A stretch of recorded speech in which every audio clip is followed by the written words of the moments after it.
Okay, another video, another week of work. Been really busy, and I've had some fantastic conversations actually. Get straight down to it. I'm going to be more punchy with these. I know people haven't got a lot of time, and I also want to get uh, these points very clear in my mind so that I can move on with my own work.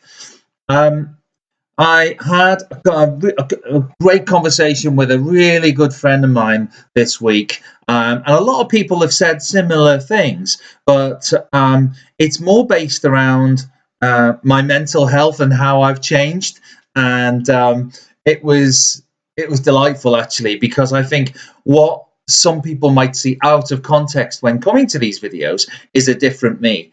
And they were happy with the old me, I suppose. And I think whilst I totally get their concern and their, sometimes their sense of worry, it's not about that at all for me.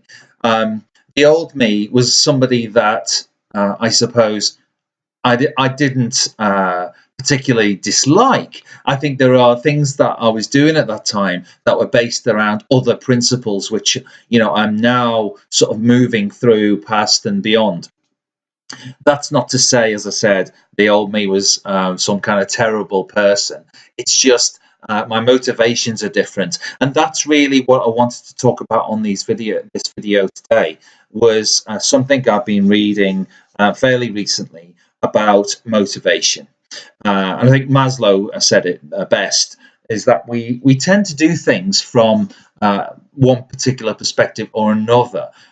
We either go from a sense of lack or what he calls deficiency motivation, i.e., I'm a little bit fat, I'm a little bit poor, there's something missing in my life, there's something I want to change.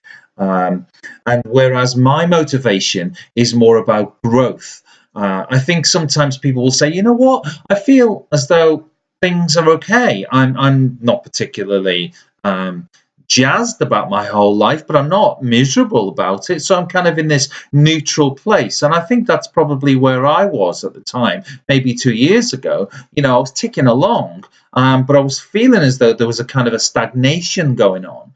And that kind of worried me briefly before I started to look at things differently.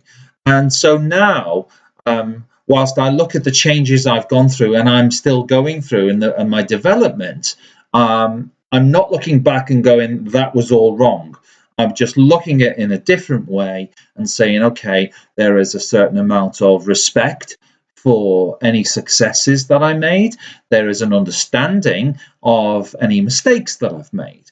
So I think now what I'm moving through to is a bit more growth, a bit more understanding, and a bit more of the path that I feel as though I should be on. I feel on purpose. I'm living more on purpose than I ever was.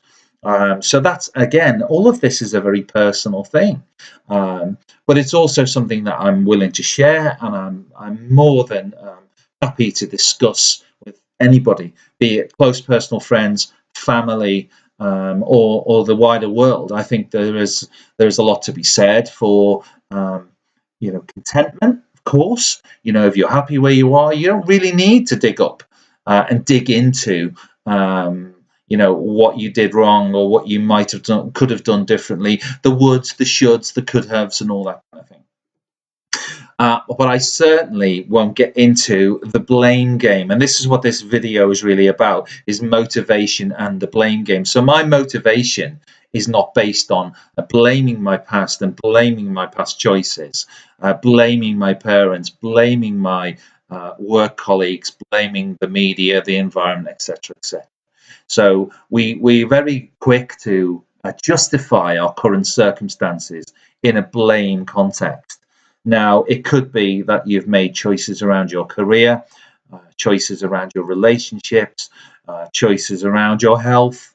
There are areas that I think that I personally can work on and improve for my better good, my greater good, if you like.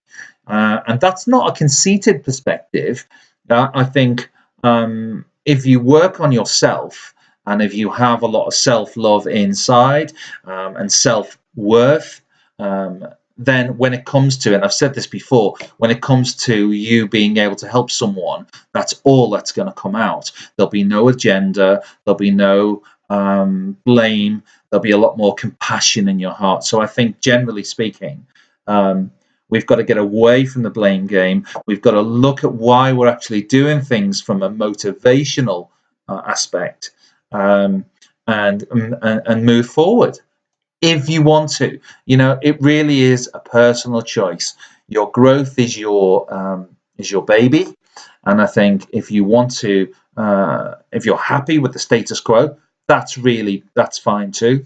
And if you want to open up and you want to grow and you want to look at things differently, perfect as well. So I think my friends and family shouldn't worry at all. I've never felt sharper. I've never felt more motivated. And I think I feel a lot better in terms of I don't need to control anything anymore. I just need to be more of a co-conspirator, which I think what my path is taking me down this particular. And I understand myself more than ever. And it's very easy to just jump on the bandwagon and look. You only have to walk into Waterstones and see the books and books and books and books shelves of this kind of literature, thinking positive videos all over the internet, etc., etc. This is a very personal journey. It has the scope, I think, to reach out. And I think when it comes to change, then we must move away from the blame game and we must look at our motivation. We either want to move forward or we don't. So again, fantastic week, really has been good. I'm not just saying that. I really feel as though each time I come to these videos that I've learned a little bit more either about other people or myself. And I think ultimately that's the way I'm going to continue to go.